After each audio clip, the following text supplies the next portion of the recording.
Welcome to West Texas Droning, episode number 21.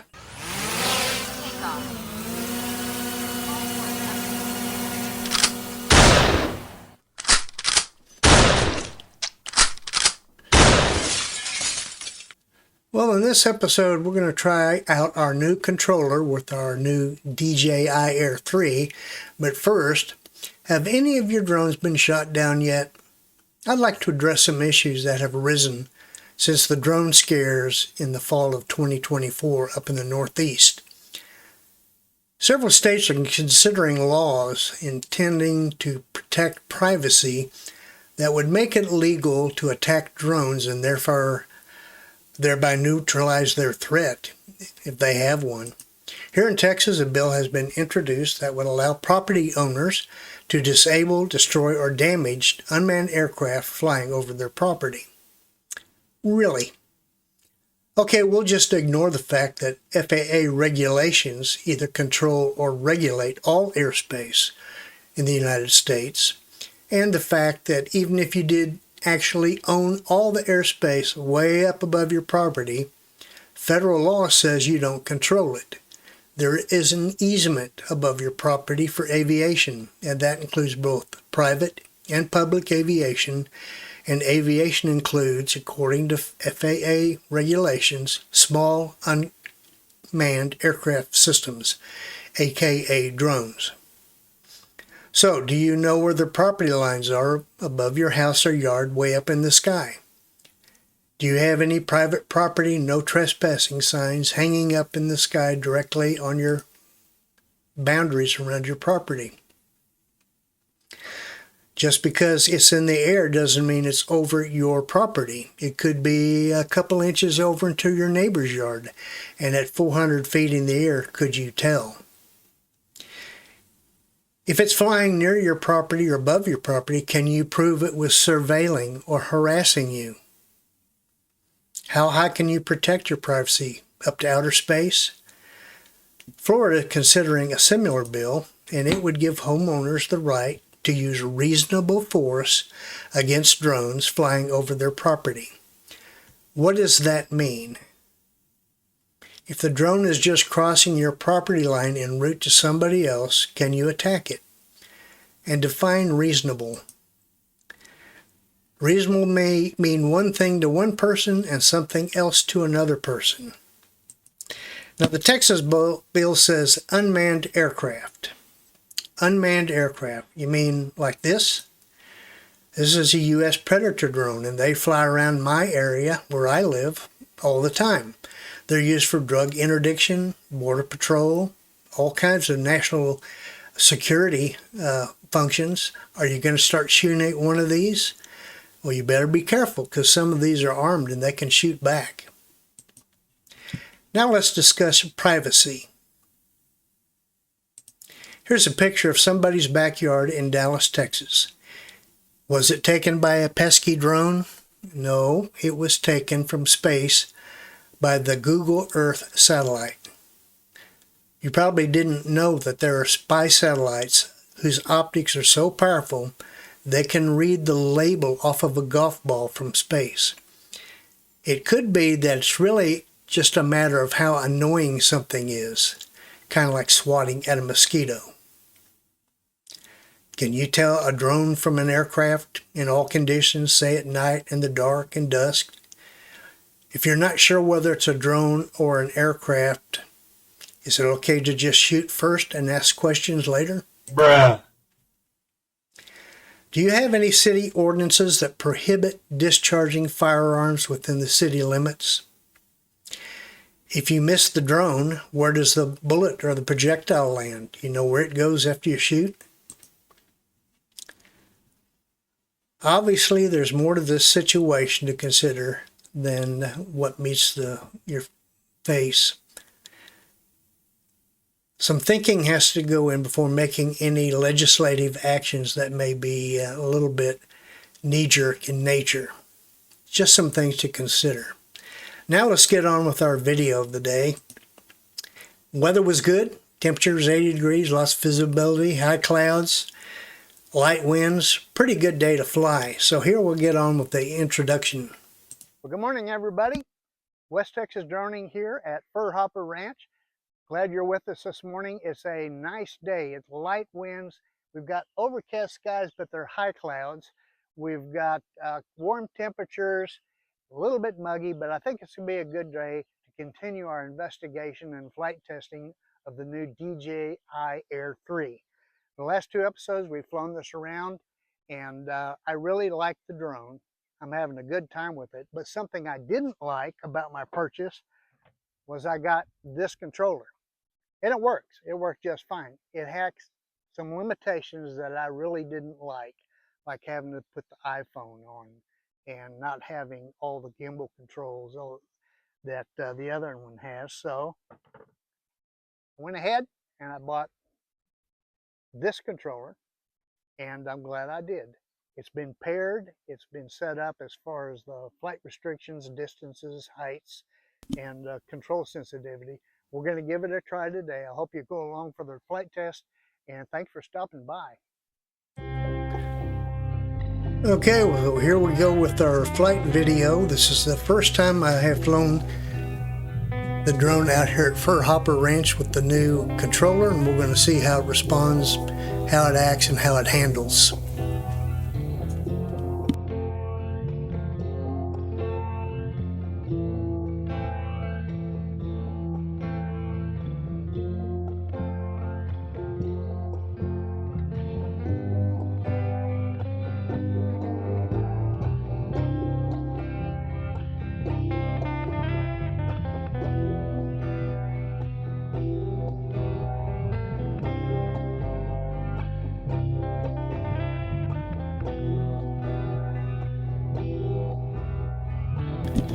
And we're doing a fly around the compound here, trying to get familiar with the controller.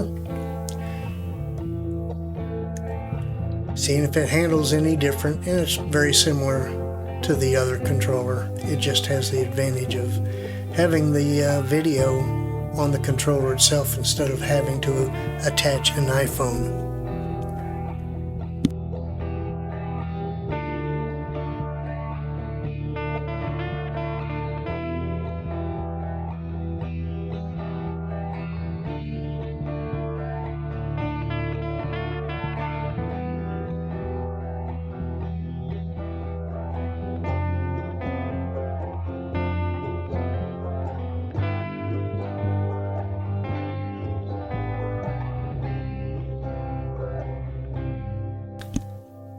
It's amazing how quickly this Air3 will ascend to its altitude limit.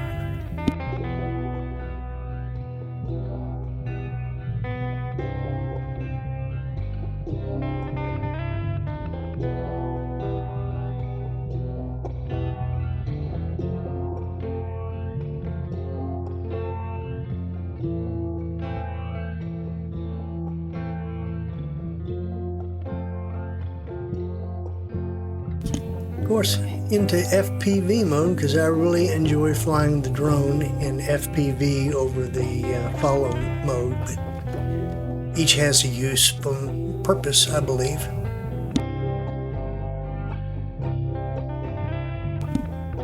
I did set the max flight distance to the setting that I discovered on the last flight with the old controller, and it's a little hazier today than it was, so I cut it back down to what my other controller, my RC1 controller, uses for limitations.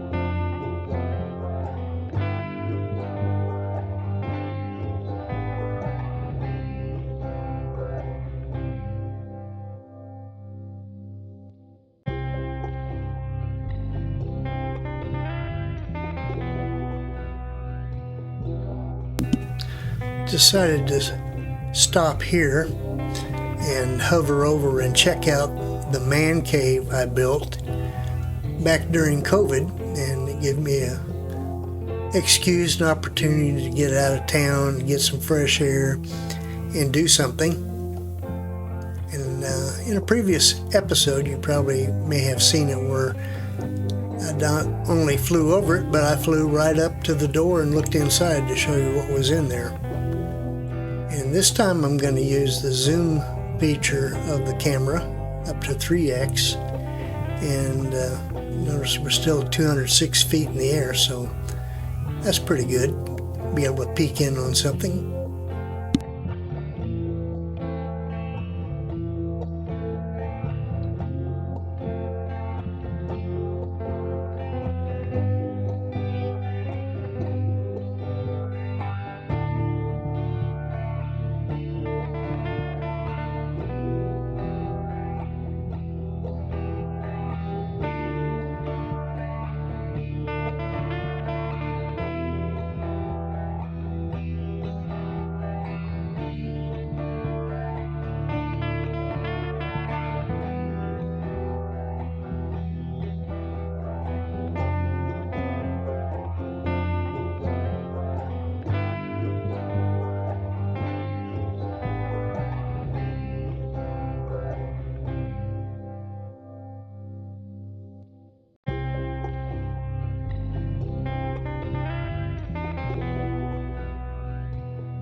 Back over the old barn and heading out to spy around on the countryside. And if you'll notice, there's some stuff on the ground there, right there. And on the next flight, I'm going to fly over it, hover above it, zoom in on it, and see exactly what all that stuff is.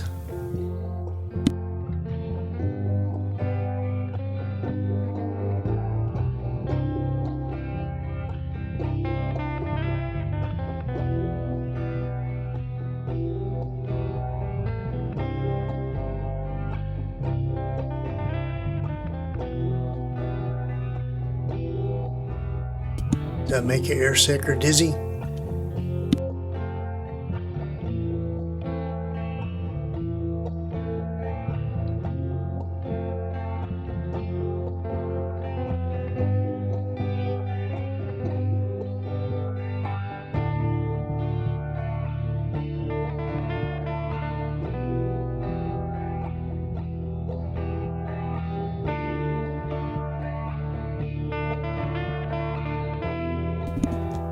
We need more rain.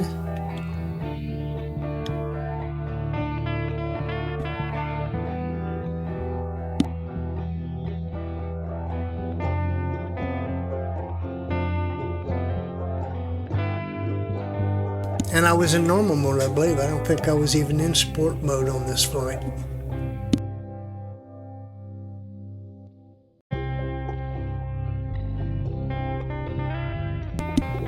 Now we're going to swoop down on the compound.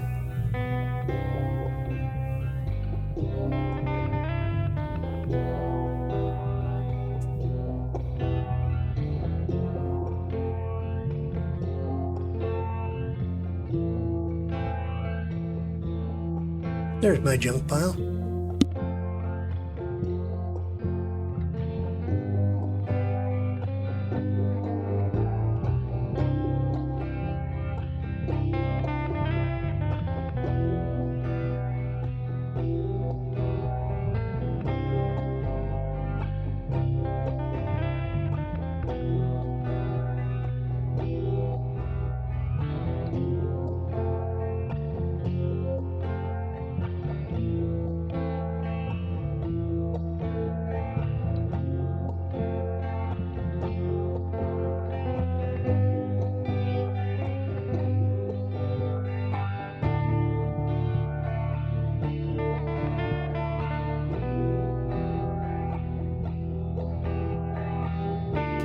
A lot of times when I do that maneuver, I'm actually sitting on the ground watching the drone, seeing how tightly it'll turn. And it's a neat little aircraft.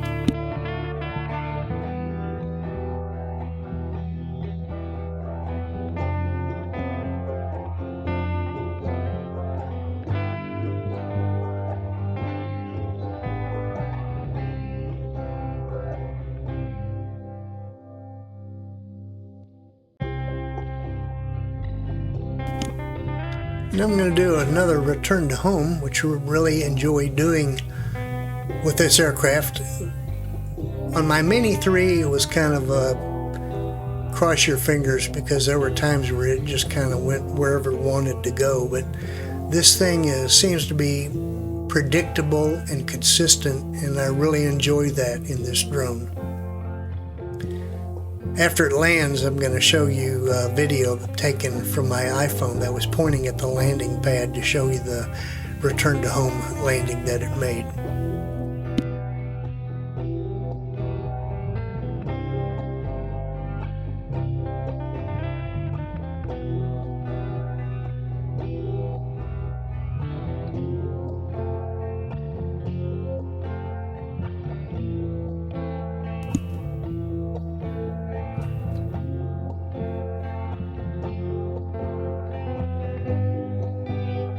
And down it goes.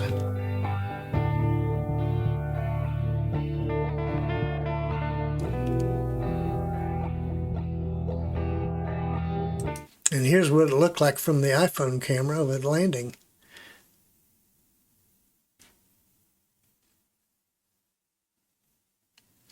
It's just hard to beat a deal like that. Well, thanks for stopping by. I want to say in the report that I really do enjoy using the new controller. To me, it's much preferable over the first controller I got that I had to stick my iPhone in. This is better for me. Also, I'd like to thank you for stopping by. If you could take the time to like us, subscribe, ring the bell, leave a comment, we appreciate all of that.